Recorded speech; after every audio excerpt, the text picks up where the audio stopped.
Hi friends, welcome to another video from Carolina's Cottage. This is Johnny and today we're going to make some pink things. All of these pieces are very easy to make and I'm going to show you step by step how to do simple techniques that will give you a really good look when you're finished. I hope you're fond of pink, but not everyone is. So if you're not, then I'm hoping that you can use this video as inspiration to substitute the colors that you do like. The first piece I'll be working on today started out as a very plain fall piece of decoration. I found it at Goodwill and I gave it a new look.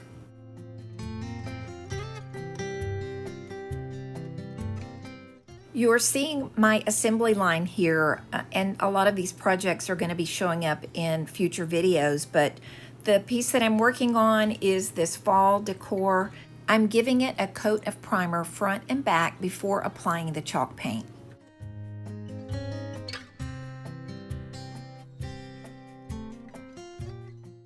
When you want a border on your piece, such as the one I have here, make it a very simple process. I took a dinner plate and put it in the center. I measured and made sure I had it in the center of this piece, but just use something that you have on hand that's simple. I drew around that dinner plate with a pencil. That gave me a good line to do my outer border. I did have to correct some mistakes on this, but that's very easy to do. And you will see as I paint the center color on this that I do have to go back and touch up both colors. And it doesn't have to be perfect. This is, as I've heard some creators call it, perfectly imperfect, and that's the look we're going for.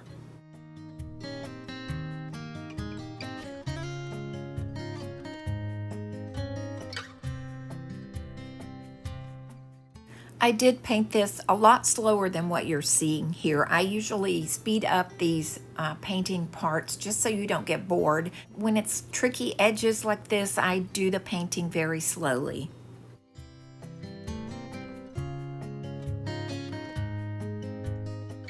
Even with primer, this piece needed 2 coats of chalk paint to cover the black underneath.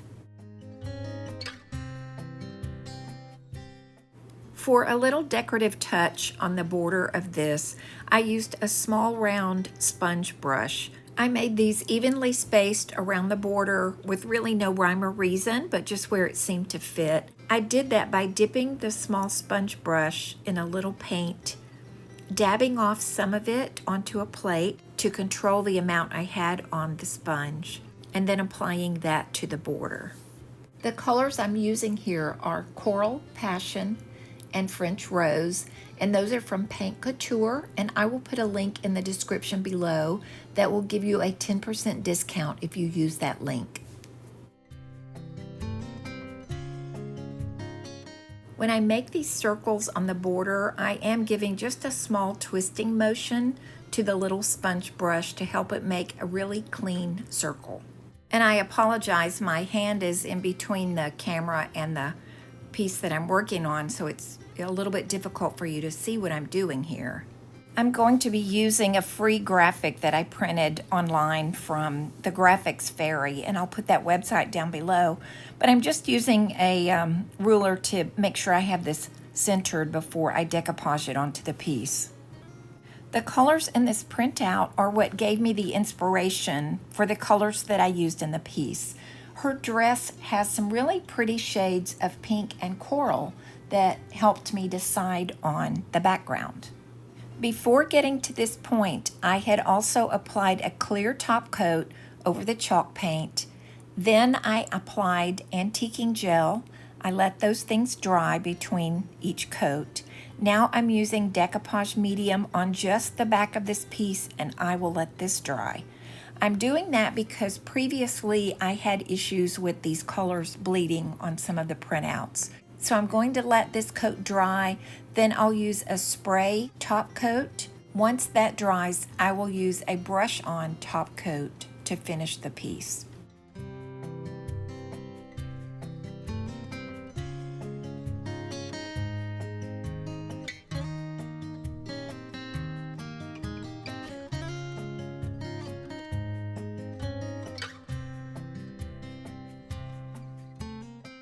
These candlesticks are pieces that I bought at a consignment shop about 10 years ago.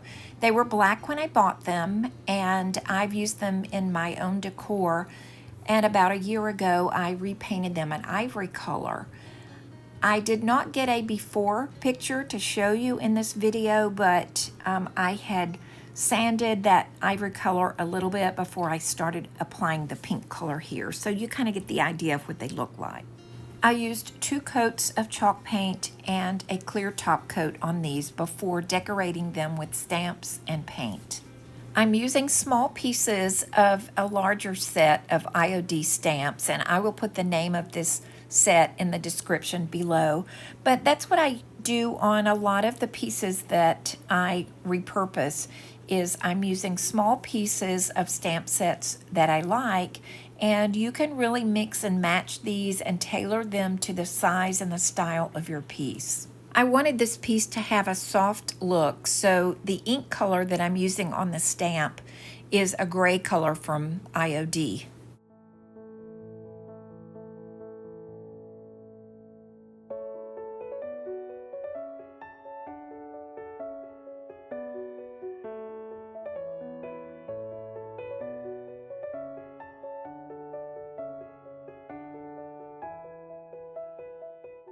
I'm using text from a different stamp set, and I will also list that one in the description below.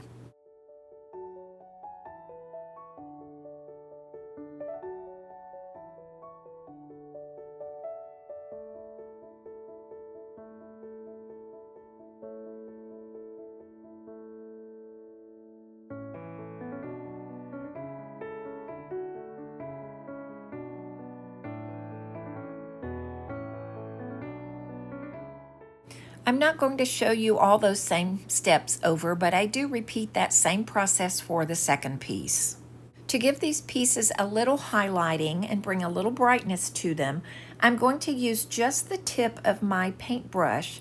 These will be a bit random, but you'll see as I go that they do bring a little bit of brightness to this piece.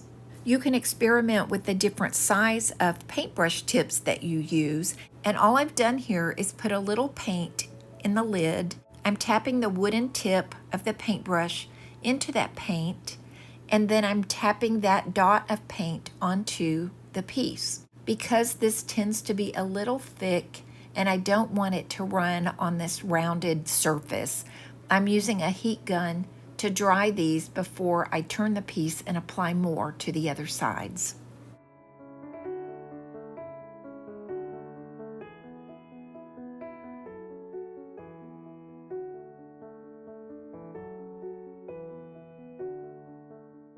This is such an easy way to give your piece a little bit more character or a little bit more dimension. You'll see after I complete this center section that it really dresses up a piece that might otherwise look a little bit drab.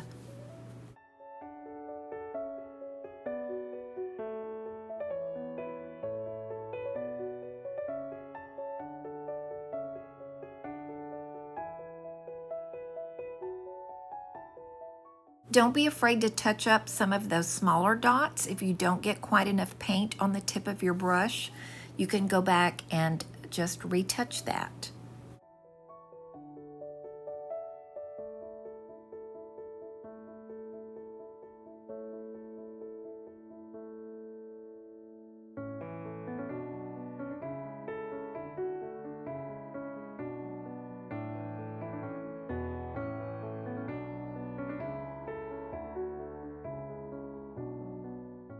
This next piece is a small piece of wall art. It's cute, but I think it needs to be brightened up a bit. So we're going to go with this theme of pink and give it a few brighter accents.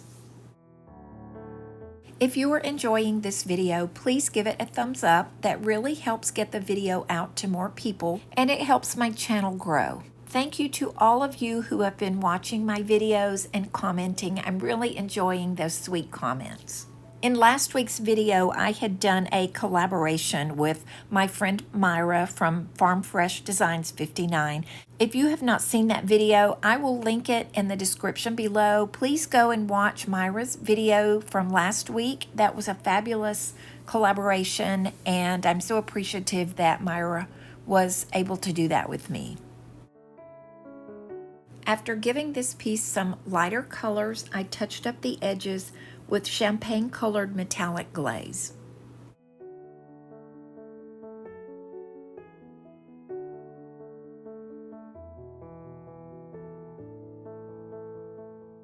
I thrifted this piece at Goodwill. It's your typical silver plated dish.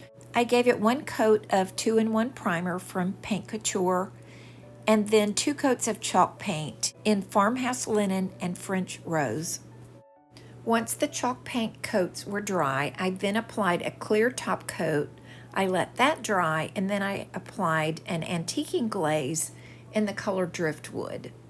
This has a longer drying time, so you have plenty of time to either brush or wipe this antiquing glaze on, and then wipe it back to get the desired look that you're going for.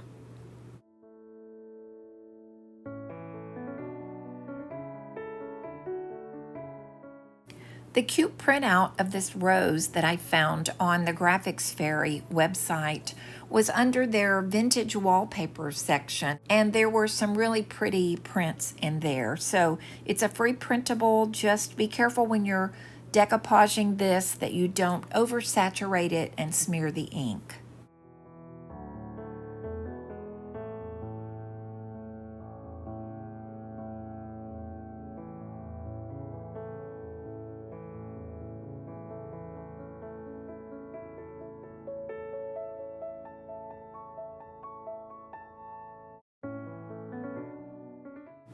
This was another piece I thrifted at Goodwill. It is solid wood and it's a very pretty piece, but it does have some damage on it. So I'm giving it a coat of primer, and then I'll put 2 coats of chalk paint in the same ivory and pink colors that I've been using on the other items in this video. I thought this might be cute on a desk to put pens in, or pencils or paint brushes.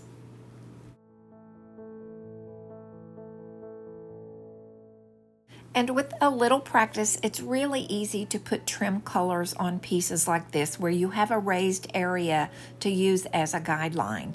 I hope that you are encouraged to practice some of these techniques and use the lines on the piece to give you ideas about what to do with trim colors and where to place them. I did not have my camera turned on when I decoupaged these rose cutouts on this cup, but I did use the same technique as in the previous piece on this video. These rose cutouts were also from some of the vintage wallpaper graphics on the Graphics Fairy, and I am adding some detail using IOD stamps and the gray ink again to give it a subtle look.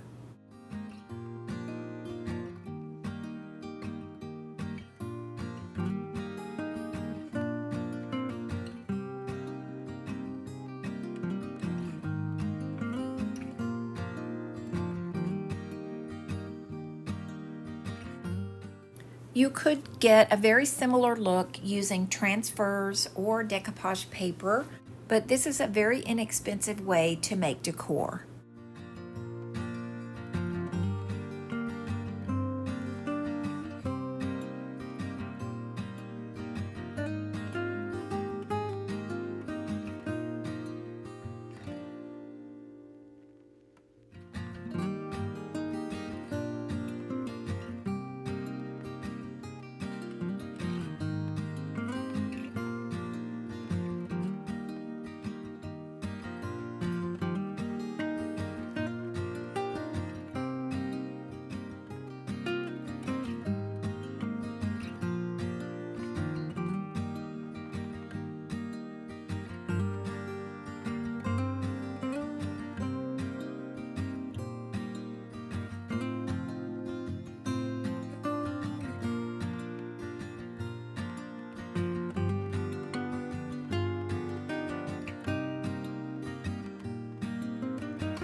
There will be a pop-up at the end of this video that you can click on to watch another of my videos, or you can go to my channel and click on the playlist there and watch more videos.